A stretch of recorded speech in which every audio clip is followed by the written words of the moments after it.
Back. तो friends, अभी की ताजा ताजा ब्रेकिंग न्यूज है। State of art Bundelkhand expressway to give major boost to connectivity and development in UP. चलो देखते हैं।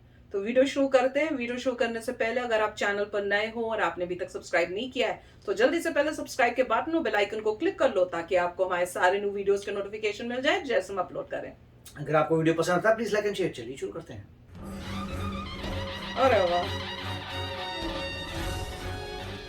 बुंदेलखंड तप तपस्या और तेज की पावन भूमि है। बुंदेलखंड की धरती यहाँ का कण कण कर रहा है विकास का अभिनंदन। 2014 के बाद माननीय प्रधानमंत्री श्री नरेंद्र मोदी जी ने निवेश और ईज ऑफ लिविंग के लिए जरूरी कनेक्टिविटी को प्राथमिकता देते हुए पूरे देश में आधुनिक इंफ्रास्ट्रक्चर के तेज गति से निर्माण पर जोर दिया। उत्तर प्रदेश इस विकास यात्रा का अहम भागीदार है। वर्ष 2017 के बाद यूपी में डबल इंजन की सरकार और माननीय मुख्यमंत्री योगी आदित्यनाथ जी ने सड़क, रेल, मेट्रो, एयर सहित सभी क्षेत्रों में विकास को प्राथमिकता दी है, जिसका परिणाम है उत्तर प्रदेश की एक्सप्रेस प्रदेश के रूप में बनी नई पहचान। पूर्वांचल की तस्वीर बदलने वाला पूर्वांचल एक्सप्रेसवे, प्रदेश का सबसे लंबा expressway, Ganga expressway, Gorakhpur link expressway और अब विकास की डबल रफ्तार की इसी कड़ी में जुड़ रहा है बुंदेलखंड एक्सप्रेसवे। करीब 14,850 करोड़ रुपए की लागत से 296 किलोमीटर लंबा बुंदेलखंड एक्सप्रेसवे रिकॉर्ड 28 महीनों में बनकर तैयार है, जिसका शिलान्यास प्रधानमंत्री जी द्वारा ही किया गया था। आजादी के अमृत महोत्सव के अवसर पर माननीय प्रधानमंत्री जी द्वारा बुंदेलखंड एक्सप्रेसवे का राष्ट्र को समर्पण इस पावन धरती के वीर वीरांगनाओं की पीढ़ियों का सम्मान है, जिनकी शौर्य गाथाएं आज भी बच्चों को सुनाई जाती हैं। 2014 से पहले बुंदेलखंड में पानी की कमी के कारण जनजीवन बुरी तरह से प्रभावित था, पर अर्जुन सहायक सिंचाई परियोजना और जल जीवन मिशन के तहत यहां सिंचाई और पीने के पानी की सहज उपलब्धता हो रही है। खेती से जुड़ी संभावनाएं बढ़ी हैं, लोगों का जीवन आसान हुआ है। एक्सप्रेसवे से किसान अब अपनी उपज और दुग्ध उत्पादों को बड़े बाजारों तक सरलता से पहुंचा पाएंगे। बुंदेलखंड एक्सप्रेसवे इस पूरे क्षेत्र के जनजीवन में बदलाव लाएगा और यहां के सामान्य जन को बड़े बड़े शहरों जैसी सुविधाओं से जोड़ेगा। अब चित्रकूट, बांदा, महोबा, हमीरपुर, जालौन, औरैया के लोग भी आधुनिक एक्सप्रेसवे पर चलेंगे। आधुनिक इंफ्रास्ट्रक्चर यहाँ नए उद्योगों, नए उद्यमों को विकसित करेगा, जिससे रोजगार के हजारों अवसर तैयार होंगे।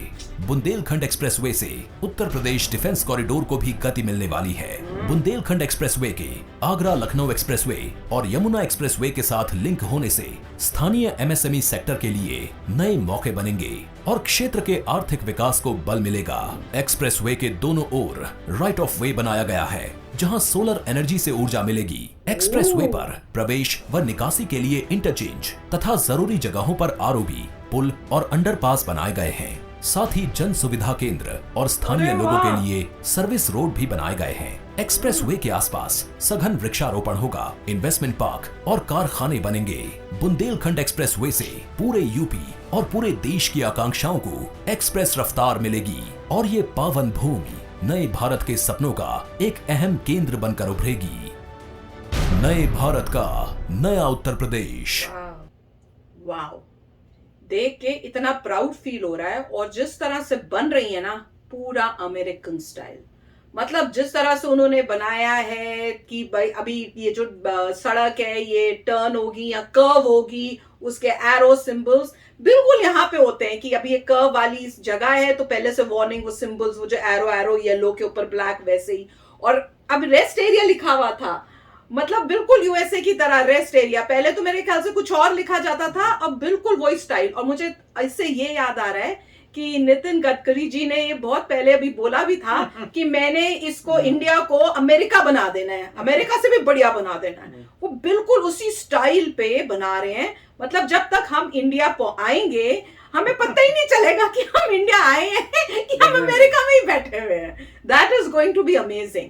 मतलब जो, और मेरे को लग रहा है कि उससे बेटर आइडिया यूज कर रहे हैं। अब जैसे कह रहे सर्विस एरिया के लिए, कुछ सर्विस एरिया के लिए उन्होंने रोड के अंदर ही वो कुछ कनेक्टिविटी दी है कि वहां से अगर कोई प्रॉब्लम हो रही है तो आप वहां से निकल जाओ या कुछ उस टाइप से कुछ था। तो वो सब मैंने तो नहीं देखा। रेस्ट एरिया देखा हुआ है, पर अगर सर्विस एरिया के लिए आपको जाना है तो उसमें पता नहीं क्या वो सिस्टम है, वो मुझे समझ नहीं आया।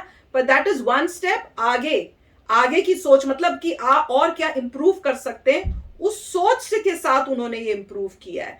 तो वो बहुत कमाल की बात है कि आपने और इंप्रूवमेंट कर दी है ताकि यूएसए से भी बेटर हो जाए, क्योंकि यूएसए में तो बहुत पहले के बने हुए हैं ये, मतलब ये सब हाईवेज और ये सब जो कॉन्सेप्ट है, जब मैं शादी करके यहाँ आई थी तब उससे पहले के बने हुए थे। तो अब इंडिया में वो आ रहे हैं तो ऑब्वियसली उसमें और डेवलपमेंट होगी, बेटर बनेंगे। यहाँ सदियों पुराने थे, उनको से मेंटेन करना पड़ रहा है उनको, तो वो मेंटेनेंस ही उनके लिए प्रॉब्लम हो रही है। इतने पुराने हो गए तो पुरानी चीज तो बेकार थोड़ी हो ही जाएगी। पर इंडिया में बन रही है ब्रांड न्यू, तो इतनी सुंदर और बेटर होंगी। पर दिस वाज ब्यूटीफुल। यूपी तो आगे इतना बढ़ रहा है ना, और इतनी स्पीड से बढ़ रहा है कि इट इज अमेजिंग। तभी कह रहे हैं ना कि योगी जी की सरकार क्या, वो डबल इंजन सरकार है।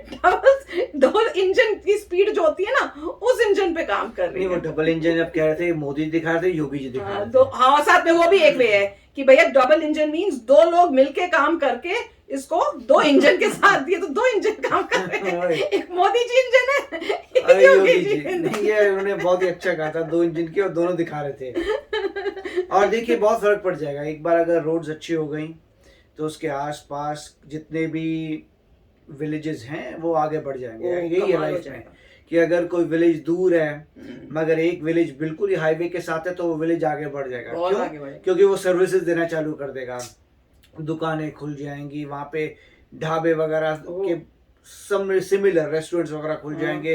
वो इकोनॉमी उनको नजर आएगा, इतने सारे लोग आ रहे हैं, वहाँ रुक रहे हैं, बहुत कुछ फर्क पड़ जाता है। तो मेरे ख्याल से उन एरियाज में सिटीज और डेवलप होती जाएंगी, वो एरिया हो जाएंगे। क्योंकि जितनी भी मेजर सिटीज हैं वो उनके थ्रू हाईवे क्रॉस करता ही करता है। आपको ऐसा नजर नहीं आएगा कि बहुत बड़ी सिटी है जी कोई हाईवे क्रॉस नहीं करता, ऐसा पॉसिबल नहीं है। हाईवे जहां क्रॉस करता है वहीं पर ही बड़ी बड़ी सिटियां बन जाती हैं, क्योंकि सिटी से बोलती हैं अच्छा हमारे यहाँ से 3 मेन हाईवेज क्रॉस करते हैं, 2 हाईवेज क्रॉस करते हैं, तो यहाँ पर भी यही होने वाला है। बट बहुत अच्छा है क्योंकि देखिए ये आपको ज़्यादा एरिया नहीं नज़र आएगा न्यूज़ वगैरह पे, बुंदेलखंड वगैरह ये एरिया जो है अभी भी उसमें इतनी प्रोग्रेस नहीं आई, मगर हाईवे प्रोग्रेस लेके आएगा। ये एक क्रिटिकल पॉइंट है इंफ्रास्ट्रक्चर की वजह से, कोई एरिया को ऊपर लेके जा रहे हैं, तो बहुत अच्छा प्रोजेक्ट है। स्पीड देखो, क्या 28 डेज बोले शायद कि 28 डेज में रेडी हो जाना है। राइट। अब ये क्लियर नहीं है कि ये जितना भी बन रहा है ये सेंट्रल गवर्नमेंट बना रही है कि स्टेट गवर्नमेंट बना रही है। मुझे तो लग रहा है कि इंफ्रास्ट्रक्चर वगैरह सेंटर के अंदर आता है, तो हो सकता है मिस्टर गडकरी ही यहाँ बना रहे हों, या हो सकता है कि स्टेट ने बनाया हो। तो एग्जैक्टली इसमें क्लियर नहीं किया कि ये सिर्फ स्टेट ने बनाया है कि सेंटर बना रहा है, मगर मुझे लग रहा है स्टेट बना रहा है, तभी मोदी जी और योगी जी की बात कर रहे हैं, तो नहीं तो नितिन गडकरी जी की बात नहीं होती। तो इसका मतलब नहीं, वो डिपेंड करता है। अब इसके बाद जो है इसका मतलब जो है योगी जी ने अपना सोच लिया है कि मैं अपने स्टेट में धड़ाधड़ बढ़ाऊंगा पूरे एक्सप्रेसवे, और उससे बहुत फर्क पड़ जाएगा।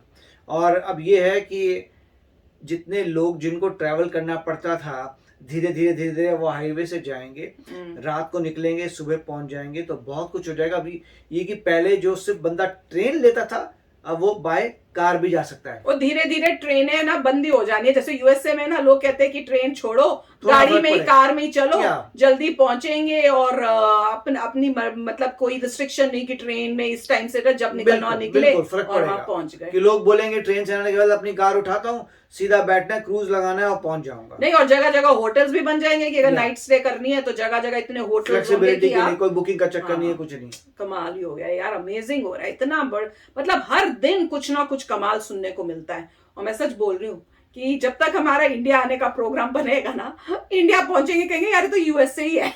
ये कमाल होने वाला है। तो चलो चलते हैं, मिलेंगे नेक्स्ट वीडियो में बहुत ही जल्द। Till then take care and bye bye. तो अगर आप मेरे इस चैनल पे नए हो तो जल्दी से सब्सक्राइब के बटन को हिट करो और बेल आइकन को क्लिक करो, ताकि आपको मेरा जब नया वीडियो मैं लगाऊं आपको उसके बारे में जल्दी से पता चल जाए।